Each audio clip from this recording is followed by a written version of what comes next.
Hello everyone, we are discussing a very important topic. और आप जानते ही हैं, आपका एग्जामिनेशन कोई भी हो, करंट अफेयर कितना ज़्यादा ज़रूरी है। आज के टॉपिक को लेकर हम लोग, करंट अफेयर्स के टॉपिक को लेकर हम डिस्कस करेंगे ऑल इज नॉट वेल, यानी कि हमारे जो हीरो हैं, जो आपने थ्री इडियट में भी देखे होंगे, जो सोनम वांगचुक का कैरेक्टर था, जो हम लोगों ने देखा आमिर खान ने निभाया था, उनके और सरकार के बीच में कुछ चल रहा है। ठीक है, तो चलिए उसी के बारे में आज डिस्कस करते हैं। वो सारी चीजें क्या है, क्या हो रहा है, फटाफट देखते हैं।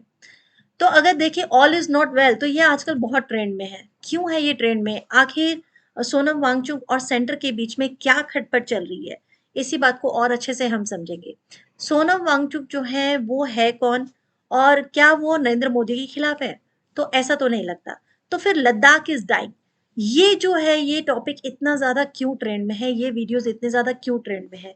उससे पहले जानेंगे हु इज सोनम वांगचुक। सोनम वांगचुक एक ऐसे इनोवेटर हैं जो लद्दाख स्टेट के हैं, लेकिन उन्होंने इतने सारे इनोवेशंस किए हैं जो पूरे भारत के लिए गौरव की बात है। जिसमें इस तरह के सोलर हीटेड मिलिट्री टेंट है, जो कि एक्सट्रीम ठंड की लेवल में आर्मी के लिए तो एक वरदान साबित होते हैं। इसके साथ साथ और भी बहुत सारे इनोवेशंस हैं, जैसे आइस स्तूपास हो गया, और चाइना में बने हुए प्रोडक्ट का बाइकआउट करने से लेकर वाईफाई जैसा इनोवेशंस, जो कि लद्दाख में वाईफाई नहीं आ पाता था, इंटरनेट नहीं आ पाता था, वो सारे इनोवेशंस भी सोनम वांगचुक के ही मतलब सिर पर है, इन्हीं के नाम पर है। इन्होंने बहुत सारे मतलब इनोवेशंस किए जो भारत के लिए प्राउड की बात है। होता क्या है, आर्टिकल 370 जो कि जम्मू और कश्मीर में बहुत समय तक था, जिसमें लद्दाख भी इन्वॉल्व था, ठीक है, वो जब हटाया जाता है, उसको रिवोक कर दिया जाता है, तो होता क्या है कि दोनों स्टेट यानी कि कश्मीर और लद्दाख, दोनों के मन में उम्मीदें जागती हैं कि भाई बहुत सारी डेवलपमेंट होगी और अब हम आगे बढ़ेंगे, और उनका सोचना भी जायज था। होता भी यही है। जम्मू और कश्मीर जो है अब थोड़ा सा फ्री होके सोचने लगे, अब वहां के लिए बहुत कुछ सरकार करने वाली है, ऐसा सोचने लग गए। हुआ कि 13 नए प्रोजेक्ट जो है लॉन्च होते हैं कश्मीर में। ब्रिजेस बनाए जाते हैं, एम्स बनाया जाता है, एम्स लॉन्च किया जाता है। बहुत सारे ट्रेन्स जो है, नए नए प्लानिंग्स होती है। और ये देखिए कीरो हाइड्रो इलेक्ट्रिक प्रोजेक्ट, कितने बड़े बड़े प्रोजेक्ट्स आते हैं, और ऐसे 13 प्रोजेक्ट्स लॉन्च कर दिए जाते हैं, 13। और कारण क्या है कि हमारा जो कश्मीर है, वहाँ ड्राई फ्रूट्स बहुत अच्छा है, आप भी खाते होंगे। और ये शुरू से इकोनॉमी को बूस्ट करने के लिए बहुत जरूरी रहा है, ठीक है। और टूरिज्म भी कश्मीर का बहुत डेवलप रहा है। और कश्मीर को और आगे बढ़ाने में क्या हुआ, वहां के लीडर्स, जी हाँ, चाहे वो लीडर आपस में लड़े या किसी और से लड़वाएं, लेकिन हाँ, कश्मीर के मुद्दे को लेकर हमेशा सरकार के साथ वो लगे रहते हैं, मुखर रहे हैं, लड़ते भिड़ते रहे हैं कि कश्मीर को कैसे भी करके हमें मतलब एक इम्पोर्टेंस देनी ही पड़ेगी और करना ही पड़ेगा। इसके और ज्यादा इस चीज को बढ़ोतरी करने के लिए क्या हो जाता है, जब ये पूरा मतलब 370 आर्टिकल हटा दिया जाता है, तो वहां विधानसभा लॉन्च कर दी जाती है। ये विधानसभा कश्मीर में तो बनाई गई, लेकिन लद्दाख में नहीं बनाई गई।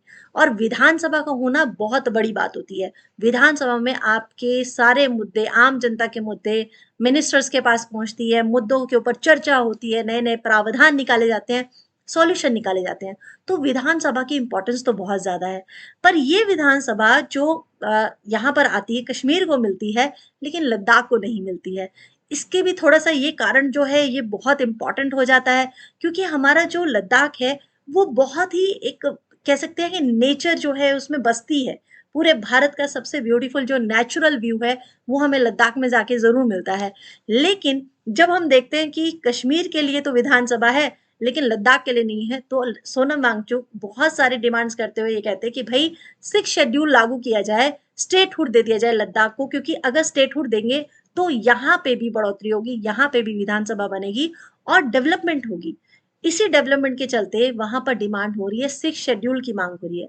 अब 6 शेड्यूल होता क्या है वो थोड़ा सा समझ लीजिए।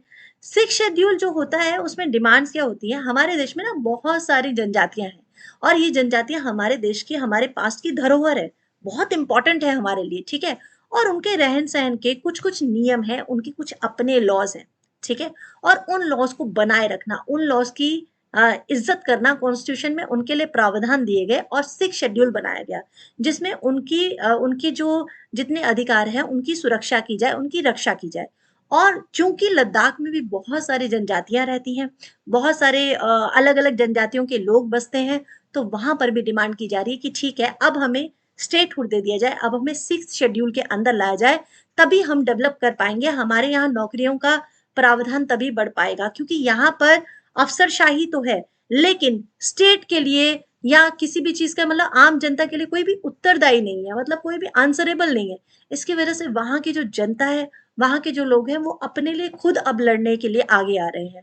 वहां का कुछ भी ऐसा नहीं है कि कोई विधानसभा हो तो वो लड़े और ऐसे लीडर्स हो जो उनकी तरफ से लड़े, तो ऐसा कोई वहां पे लीडर नहीं है, जैसे यहाँ ये सारे लीडर्स कश्मीर के लिए लड़ रहे थे, ऐसे लीडर्स वहां के लिए नहीं है। तो ये थोड़ा सा मुद्दा बन गया, और ये मुद्दा बहुत समय से चलता आ रहा है, चलता आ रहा है और बढ़ता ही चला गया, ठीक है। अब क्या हो रहा है, अब जो लद्दाख की जनता है, लद्दाख की जनता इस चीज से बहुत परेशान हो गई कि हम काफी समय से रिक्वेस्ट कर रहे हैं सेंटर से, लेकिन सेंटर हमारी बात सुन नहीं रहा है, और उनका ये मानना कहीं हद तक सही भी है। इसीलिए जो जनता है वो अब एकत्रित हो चुकी है और एकदम अपना एंगर भी दिखा रही है, अपने एंग्विश दिखा रही है, और वो गुस्से में है। ऐसे में सेंटर को बहुत जल्दी उनकी जो सॉल्यूशन है वो करने होंगे, उनकी हेल्प करनी होगी, क्योंकि वो जो डिमांड कर रहे हैं वो अपने स्टेट के लिए कर रहे हैं। वो किसी तरह से भारत से अलग होने की बात नहीं कर रहे, वो भारत को किसी तरह से नीचा दिखाने की बात नहीं कर रहे, वो सिर्फ अपनी स्टेट के लिए लड़ रहे हैं, अपने स्टेट को स्टेटहुड यानी कि एक राज्य का दर्जा प्रदान करने के लिए जो हमारी सेंटर है उससे रिक्वेस्ट भी कर रहे हैं, और बहुत शांतिपूर्व तरीके से ये सारी चीजें चल रही हैं, ठीक है। तो हमें क्या करना है, हमें देखना है कि अब हम सेंटर के आदेशों का वेट कर रहे हैं, क्योंकि अब जो लोग हैं वो कहते हैं हमें डेमोक्रेसी दे दो लद्दाख में, और हमें स्टेटहुड दे दो, बस यही उनकी डिमांड है। तो देखते हैं हमारा सेंटर का जो नेक्स्ट कदम होगा क्या होगा, वो भी मैं आपके साथ जल्दी ही डिस्कस